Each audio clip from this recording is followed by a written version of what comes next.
कक्कड़ मल्होत्रा इसी शहर के कक्कड़ मल्होत्रा शिव और रैना। कक्कड़ मल्होत्रा शिव रैना ये तीनों इस शहर के अलग अलग कॉलेज में अध्यापक थे, प्राध्यापक थे। और इन सबसे संदीप का अच्छा खासा परिचय था। ये तीनों संदीप के अच्छे खासे मित्र थे। वैसे देखा जाए तो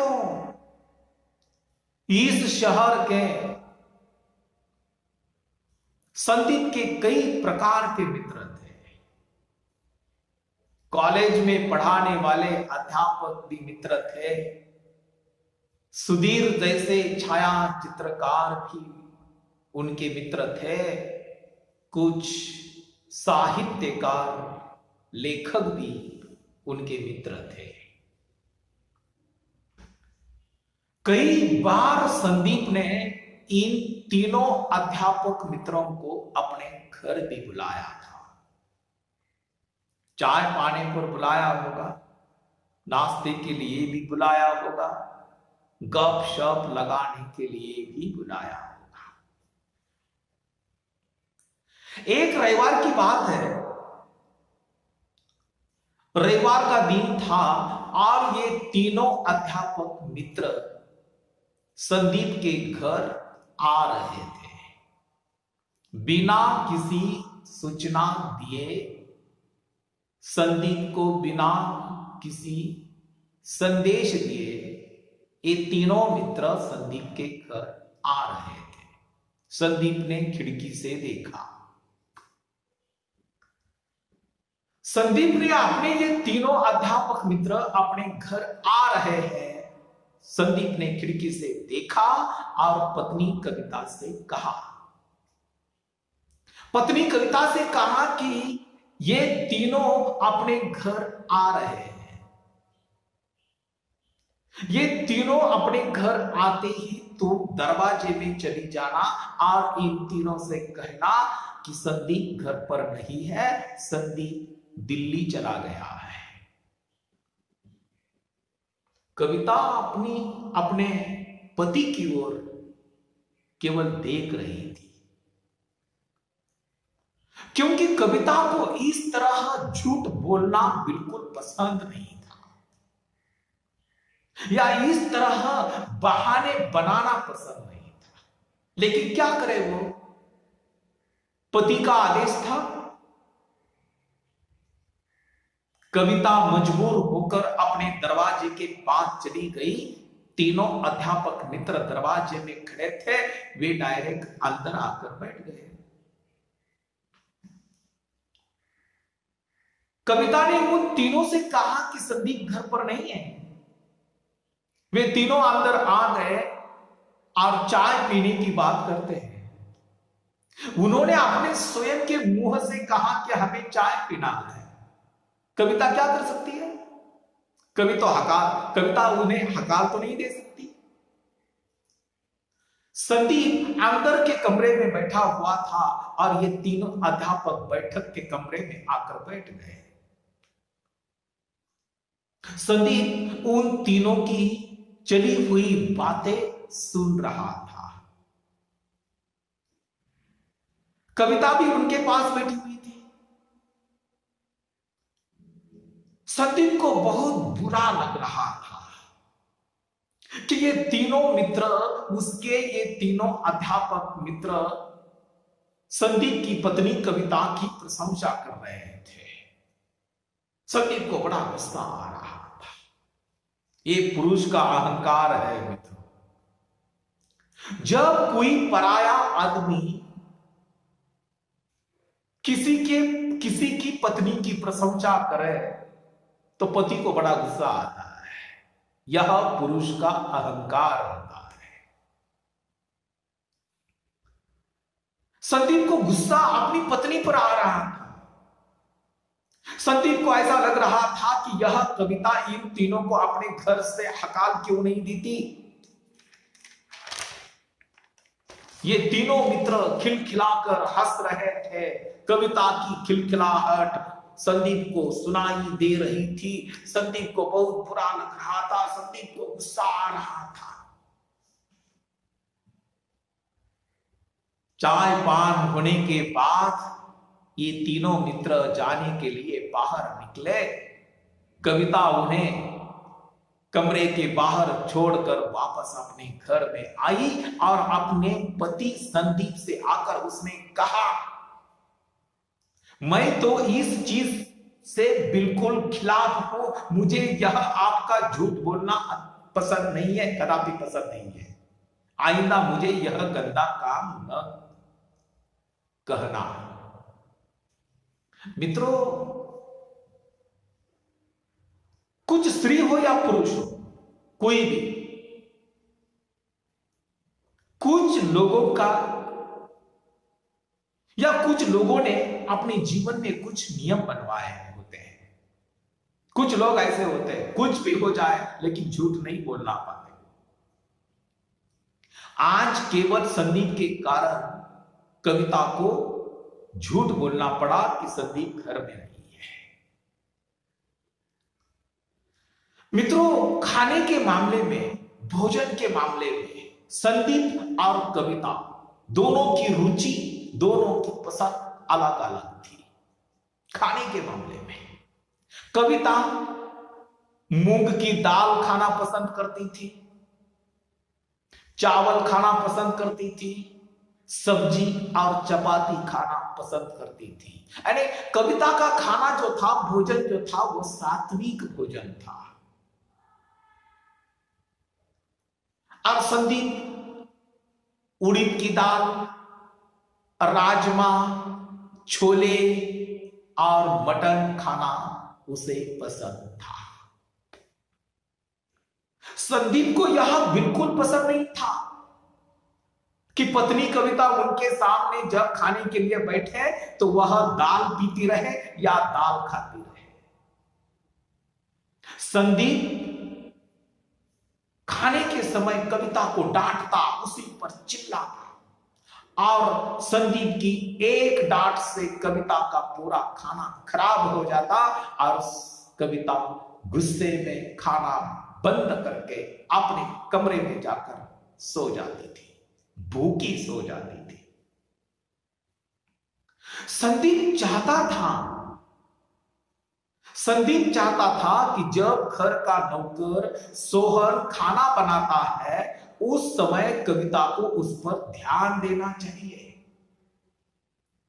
और जब संदीप मांसाहारी खाना खा रहा है तो उसके सामने उसकी पत्नी दाल खाए या दाल खाना उसे बिल्कुल पसंद नहीं था। यानी संदीप को मसालेदार खाना पसंद था, तली हुई चीज खाना पसंद था, भुने हुए पदार्थ खाना प्रिय था। यह सब खाने से उसकी तबीयत कभी कभी बिगड़ जाती। संदीप मसालेदार खाता था, मटन खाता था, मिर्च खाता था। ये सब खाने के बाद कभी कभी उसकी तबीयत बिगड़ जाती और वह कविता को डराता कि उसकी तबीयत खराब हो गई है। कविता डर जाती थी बेचारी, वह पत्नी थी। कविता डर जाती थी और वह किसी परिचित डॉक्टर को फोन करके उसे अपने घर बुलाती, परंतु डॉक्टर आने से पहले ही संदीप कोई ना कोई चूर्ण, आयुर्वेदिक चूर्ण खा जाता और वह नॉर्मल हो जाता। और जब डॉक्टर घर में आते तो कविता डॉक्टर को वापस भेज देती थी। संदीप को शराब पीना बहुत पसंद था। वह रम, विस्की, बियर, सब प्रकार की शराब यानी दारू पीता था। वह एक राक्षस की तरह, पिशाच की तरह दारू पीता था। खाने से पहले भी दारू पीता, खाने के समय भी दारू पीता, खाने के बाद भी दारू पीता था। केवल दारू पीना तो उसका एक बहाना था।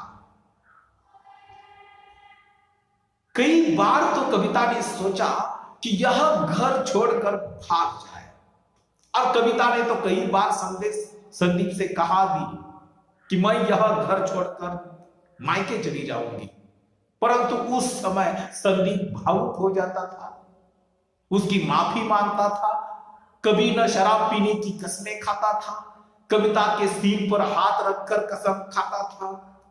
शराब के बारे में तो उसने कई कस्में खाई थी आज तक, परंतु उसने जो कस्में खाई थी उसी को तोड़ा भी था।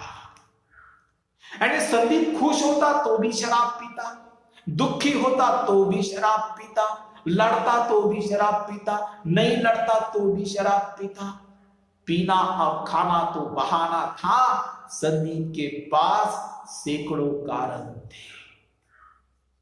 मित्रों, संदीप बेहद सुंदर था, और तो भी उसे ऐसा लगता कि मैं और भी सुंदर क्यों नहीं। संदीप अपनी पत्नी से कई बार कहता कि तुम्हारे लिए तो मैं पर्याप्त सुंदर हूं, पर मैं कुछ और भी सुंदर होता ना, और भी कुछ सुंदर होता ना, तो और सुंदर स्त्रियां मुझ पर मरती। संदीप कविता से अत्यधिक प्रेम करता था, बहुत प्यार करता था। वह कभी कभी रात के समय कविता के साथ सोता तो कविता के शरीर पर जगह जगह अपने दांतों के निशान बनाता, या अपने नाखूनों के निशान यानी चिन्ह जानबूझकर बना देता था। दूसरे दिन कविता को कॉलेज से छुट्टी लेनी पड़ती थी, क्योंकि दूसरे दिन वह कॉलेज में कैसी जाए, क्योंकि उसके चेहरे पर, उसके गालों पर, उसके शरीर पर रात के संदीप के दांतों के निशान होते, नाखूनों के निशान होते। यानी संदीप मन ही मन कविता पर गर्व करता था। उसकी संवेदनशीलता, निष्पाप भोलापन संदीप को बहुत प्रिय था। वह कविता की तारीफ भी करता, वह कविता की तारीफ करता, यानी अपनी पत्नी की तारीफ करता, प्रशंसा करता, लेकिन दूसरों के सामने नहीं, वह मन में। यानी कविता के सारे गुण उसे पसंद थे, परंतु वह अपने लिए सीमित रखता था। संदीप चाहता था कि पत्नी कविता उसे हर क्षण हर पल उसे प्यार करती रहे, कविता उसके हर मूड पर मरे। मित्रों, कुछ लोग ऐसे होते हैं, वे चाहते हैं कि उनकी जो पत्नी है वह हर घड़ी उससे प्यार करती रहे, एक पागल की तरह प्यार करती रहे। जब भी पति का मूड हो जाए वह उससे प्यार करती रहे, परंतु यह एक विकृति है। मित्रों, काम वासना या प्रणय क्रीड़ा एक मानव के लिए आवश्यक बात है, एक भूख है, परंतु इसका मतलब यह नहीं कि 24 घंटे हम वही करते रहें, और जिस समय हम 24 घंटे वही करते रहेंगे तो यह हमारी विकृति है। एक दिन शाम के समय दोनों पति पत्नी बहुत रिलैक्स थे, और दोनों पति पत्नी संदीप और कविता अपने बंगले के बरामदे में यानी पोर्च में बैठे हुए थे। संदीप दारू पी रहा था। उस समय संदीप का तीसरा गिलास शराब का चल रहा था, और कविता जिन नाम की शराब पी रही थी उसका तो पहला ही गिलास चल रहा था। दोनों भी शराब पी रहे थे।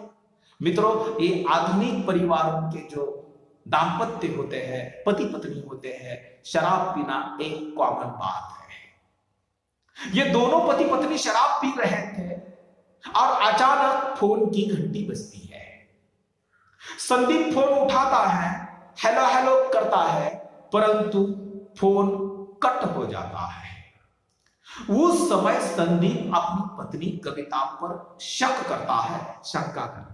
और वह अपनी पत्नी से कहता है कि मेरी आवाज सुनकर ही फोन क्यों कट हो गया। इसका मतलब यह है कि तुम्हारा कोई दोस्त नहीं है। मेरी आवाज सुनते ही उसने फोन काट दिया। बताती क्यों नहीं किसने फोन कट कर दिया, कौन था फोन पर। जिस समय कविता को उसका पति यह शक करने वाली बातें करता है तो वह बहुत नाराज हो जाती है। वह मन ही मन नाराज होती है।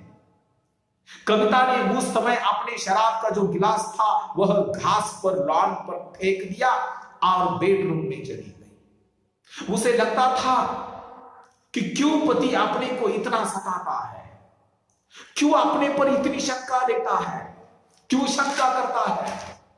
कविता की इच्छा होती कि वह तुरंत जाकर नहाए और कविता को अपना सारा शरीर गंदा और मैला लगने लगता है।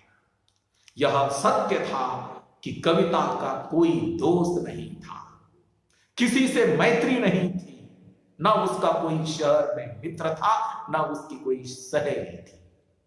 मित्रों, कविता का स्वभाव बहुत भोला था, बहुत सहज था, वह बहुत कम बोलती थी। संदीप ने जो तूफान खड़ा किया उससे उसे बहुत तकलीफ होती। संदीप का शक हमेशा के लिए बना ही रहता था।